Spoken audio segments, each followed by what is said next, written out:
According to ESPN's Adrian Wojnarowski, the Minnesota Timberwolves have fired coach and team president Tom Thibodeau. The Minnesota Timberwolves fired president and coach Tom Thibodeau on Sunday, clearing the way for ownership to revamp the team's basketball operations. The move came moments after the Wolves' 108-86 victory over the Los Angeles Lakers improved their record to 19-21, including 14-6 at home. They are 11th in the Western Conference standings. Minnesota CEO Ethan Casson, accompanied by General Manager Scott Layden, walked into Thibodeau's office and fired him after the victory over the Lakers, league sources told ESPN. Thibodeau had no idea his ouster was imminent, sources said. Layden will remain in place for now but his future remains uncertain, sources said. Former Chicago Bulls coach Fred Hoiberg as well as ESPN analyst Chauncey Billups have been discussed as possible candidates for GM or head coach, sources said, but the organization has yet to reach out to either. "Wow, I thought that if Tom Thibodeau could withstand Jimmy Butler antagonizing the Timberwolves franchise player while Thibs sat back and enjoyed the show, Thibs could hang around Minnesota for just about as long as he wanted." Evidently, that isn't the case. Despite improving since trading Jimmy Butler, the performance from Minnesota this season has been disappointing.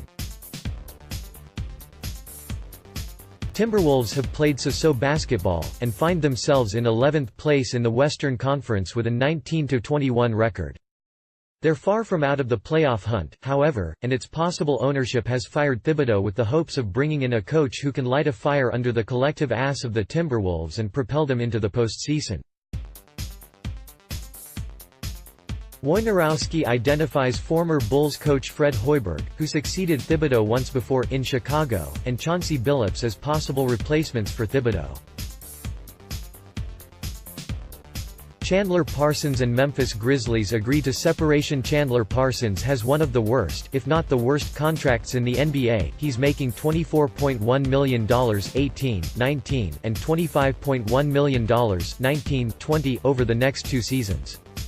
While his current deal always seemed destined to be a slight overpay, it's turned out to be a worst-case scenario outcome for the Grizzlies, as they're pretty much paying Parsons to go on rehab assignments.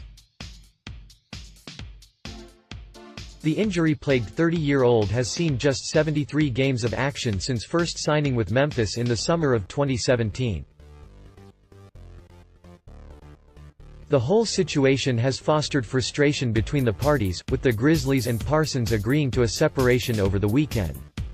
The most recent friction between the two sides stems from Grizzlies GM Chris Wallace asking Parsons to take on a G League assignment. Parsons had recently returned to the team after hurting his knee in Memphis' third game of the season and was medically cleared to play, but Wallace wanted to be sure Parsons would be defensively engaged. So Wallace asked Parsons to accept a stint in the G League.